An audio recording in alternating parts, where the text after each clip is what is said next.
Bonjour à tous, aujourd'hui on se retrouve pour une nouvelle petite conception fabrication maison. On va se lancer dans la fabrication d'un tamis électrique. Pourquoi un tamis ? Parce que là on est en plein dans la saison des semis pour le potager. Moi c'est quelque chose que j'aime beaucoup, j'y passe beaucoup de temps et j'en fais pas mal. Et ça demande vite beaucoup de terreau. Surtout que moi par exemple les tomates j'aime bien les mettre dans des gros pots, histoire d'éviter qu'elles passent trop de temps dans un tout petit godet de mars jusqu'à mi-mai. Ça fait un peu de temps donc j'aime bien mettre des gros pots. Donc si on fait beaucoup de plants et qu'en plus on veut mettre des gros pots, ça fait vite beaucoup de terreau. Moi le terreau je l'achète pas, je le prends dans mes tas de compost, je mélange avec un peu de terre, je me débrouille un petit peu avec ce que j'ai. Mais ça demande de tamiser, et de tamiser beaucoup. Et quand on tamise manuellement, c'est quelque chose qui est un peu chiant, ça fait mal au dos, c'est un peu pénible, et c'est souvent une tâche un peu, voilà, enfin moi c'est pas vraiment la tâche que je préfère faire au potager. Donc je me suis dit que j'allais fabriquer un petit tamis, que j'allais me faire un gros tas de terreau une bonne fois pour toutes, et ça me ferait toute la saison, voilà. Donc un tamis c'est quoi ? Un tamis ça va être composé donc d'un grillage, qui va laisser passer que les choses qui sont plus petites que la taille de la maille. Donc c'est le principe d'un tamis manuel, vous avez un simple grillage, et vous le secouez dans tous les sens, et les produits tombent. Les produits qui traversent sont plus petits que la maille, les produits qui restent dedans sont plus gros. Voilà, ça se sépare, c'est pas compliqué à comprendre. Et ça, on va le rendre automatique. Donc le tamis, si on veut l'automatiser, il va falloir qu'on lui apporte une vibration.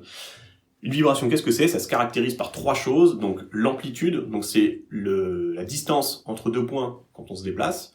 La fréquence, donc c'est la vitesse à laquelle on se déplace entre ces deux points. Et l'orientation. Donc l'orientation, c'est que si je secoue quelque chose comme ça fait pas la même chose que si je le secoue comme ça. Même si j'ai la même vitesse, donc la même fréquence, et si j'ai la même amplitude. Donc une fois qu'on a ces trois paramètres-là, on peut déjà commencer à choisir un petit peu qu'est-ce qu'on va avoir besoin. Le plus simple pour faire de la vibration, c'est de faire tourner une masse qui est déséquilibrée. Donc de cette façon, on peut jouer sur l'amplitude et sur la fréquence, mais pas vraiment sur la position. Donc ça c'est bien quand on veut juste secouer quelque chose, mais qu'on n'a pas spécialement d'orientation spécifique à donner. Par exemple, dans une manette de console, quand elle vibre, c'est exactement ça. Vous avez une petite masse qui est déséquilibrée, qui tourne très vite, et ça crée de la vibration. Et on s'en fiche un peu qu'elle vibre un peu comme ça, voilà, ça fait une vibration qui est vraiment très désordonnée, et dans plein d'utilisations, ça peut suffire. Nous, on va devoir aller un petit peu plus loin que ça, parce que je voudrais un tamis qui puisse marcher en flux tendu. C'est-à-dire que j'alimente à gauche, et il me met dans un côté le produit tamisé, et de l'autre côté, le produit non tamisé. Voilà, je voulais faire une petite série de vidéos qui, on va dire, s'intitule un petit peu « Qu'est-ce qu'on peut faire avec des moteurs ?» Donc quand je dis avec des moteurs, c'est-à-dire des moteurs qu'on récupère, parce que souvent on jette des machines et dedans les moteurs vont très bien. Et c'est intéressant d'essayer de réfléchir un petit peu à qu'est-ce qu'on peut en faire. Et souvent, du coup, ça fait un investissement qui est vraiment très infime. Là, le tamis, en gros, il va coûter le prix de la maille. Voilà, mais on peut souvent récupérer des moteurs qui fonctionnent très bien sur des machines qui, elles, ont des problèmes, qui fait qu'à la fin, elles vont partir à la benne, mais dedans, il y a des composants qui fonctionnent très bien, et ça peut être intéressant de les garder. En tout cas, moi, je les garde. J'ai souvent, j'ai pas souvent, j'ai tout le temps quelques petits moteurs, des choses comme ça qui traînent, et ça permet de bricoler plein de choses au final. Donc voilà, j'arrête un petit peu mon blabla. On va attaquer la fabrication. N'oubliez pas de vous abonner ceux qui sont pas abonnés et qui voudraient voir éventuellement les autres fabrications qui viendront par la suite. Et puis voilà, écoutez, c'est parti.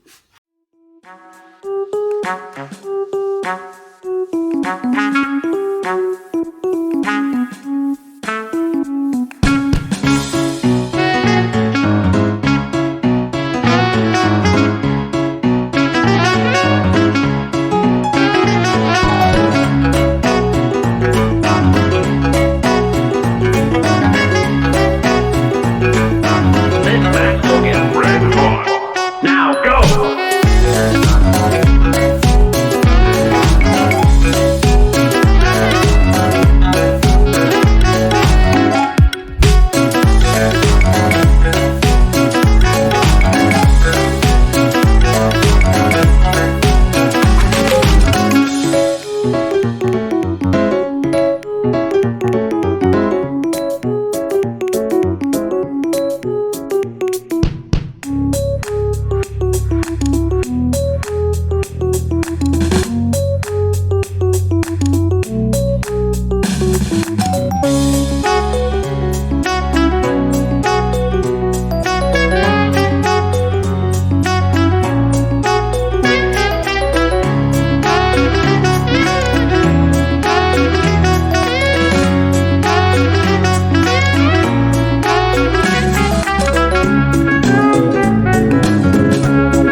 Alors qu'est-ce qui se passe là?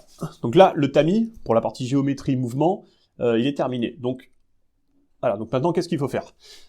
Donc il va falloir déjà choisir une position. Donc, si on le fait osciller en haut, on va se retrouver avec un mouvement comme ça va pas être génial. Si on le fait osciller trop bas, on peut avoir un mouvement un peu trop comme ça, on va dire trop vers le haut, et donc les produits ne vont pas avoir tendance à avancer. Donc on va essayer de partir sur à peu près 45 degrés, et là il va falloir faire des essais après pour voir si ça se comporte bien. Mais on peut imaginer que si on se met à peu près au milieu, qu'on soulève comme ça, on puisse faire avancer tranquillement le produit. Donc là, qu'est-ce qui va s'occuper de faire avancer? Donc c'est la pièce que j'ai fait juste avant, enfin pas de faire avancer, de faire osciller. Donc c'est un axe qui tourne avec un galet qui lui est décentré, et du coup quand il va tourner, il va pouvoir pousser, alors dans l'autre sens du coup, il va pouvoir pousser cette partie-là du tamis.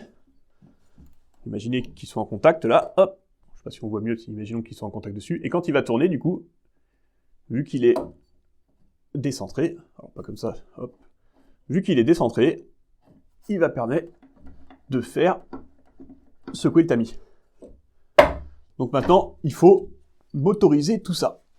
Pour ce qui est de la motorisation, donc j'ai récupéré une vieille scie sauteuse qui allait partir à la benne, parce que tous les guidages qui guident la scie sont un peu pourris, bon, elle a fait son temps, là, mais le moteur tourne, donc il y a moyen de récupérer quelque chose. Alors, on va récupérer ce qu'il y a dedans.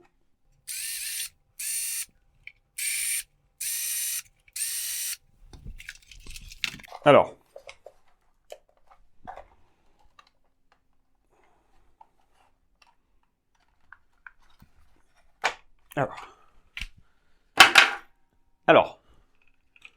donc il y a bien un moteur, donc on a le moteur, on a sûrement une réduction qui se cache là entre les deux, et on doit avoir un petit système vilebrequin, quelque chose comme ça, qui permet de changer d'un mouvement de rotation au mouvement de translation. Donc cette partie-là ne nous intéresse pas, on va s'arrêter à la partie rotation. On va essayer de récupérer le moteur donc, et le réducteur, parce qu'un moteur tout seul, ça n'a vraiment pas de couple, donc il faut récupérer le moteur et le réducteur qui va avec, et on pourra récupérer toute la partie électronique. Donc principalement donc l'interrupteur. Il est intéressant de noter là-dessus que, vu que c'est une scie sauteuse, il y a... Alors c'est pas non plus le seul à avoir ça.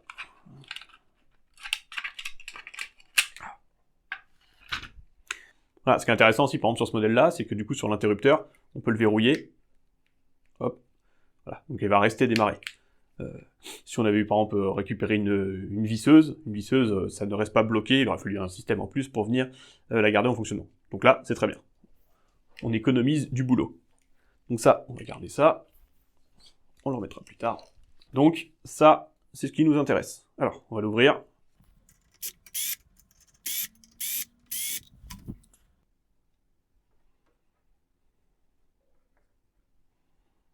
Alors, qu'est-ce qu'on a là-dedans? On a l'arbre qui sort du moteur. Si on voit bien, là. On a un petit arbre cannelé qui sort du moteur, qui entraîne la grande roue qui est là. Donc c'est ça qui fait la réduction. Et cette grande roue-là, elle a un petit excentrique, là, un petit téton qui est excentré, qui vient se mettre entre les deux parties de cette pièce. Quand le petit téton tourne, c'est ça qui fait que cette pièce-là, elle, avance et recule. Voilà, donc tout ça, on n'en a pas besoin. Alors nous, on va essayer de se fixer au centre de l'axe de la grande roue, pour profiter du couple. Alors, on va voir comment on va faire ça.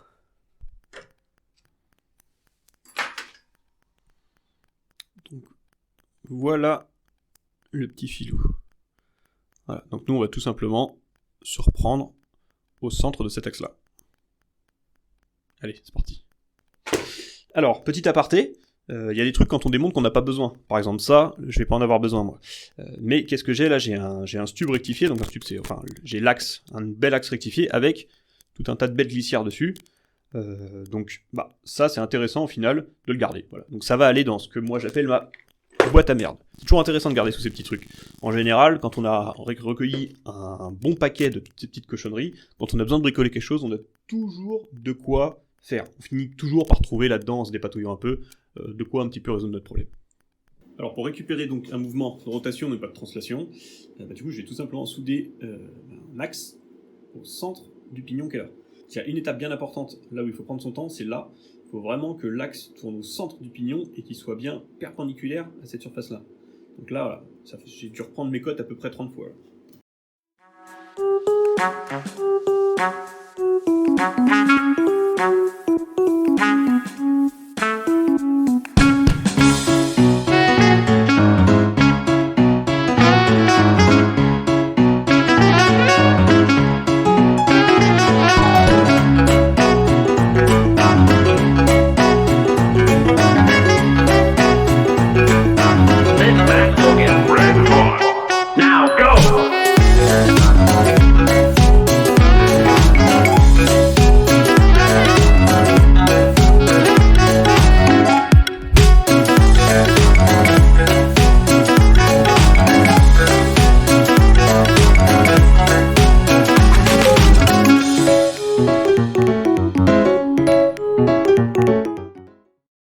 Alors je vais installer l'excentrique, donc là je me retrouve avec une liaison qui est rigide, et la liaison là qui est rigide, donc je vais avoir un souci, c'est que jamais l'axe qui est ici, là, sera parfaitement coaxial avec l'axe de la scie.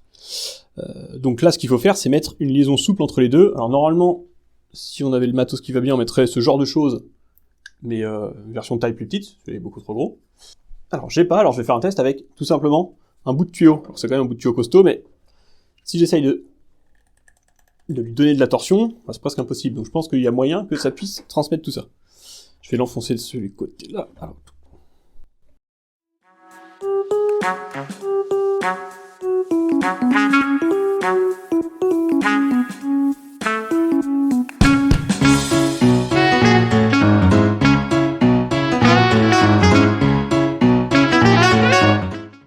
Alors voilà, donc le moteur est installé, donc là on va avoir de quoi pousser le tamis vers l'avant, donc c'est le moteur qui va s'en occuper. Par contre il va falloir quelque chose pour le ramener dans sa position. La gravité elle va bosser, mais à cette vitesse-là elle va pas être assez rapide. Donc on va l'aider un petit peu, on va installer un petit ressort en plus.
Donc voilà, cette vidéo est terminée.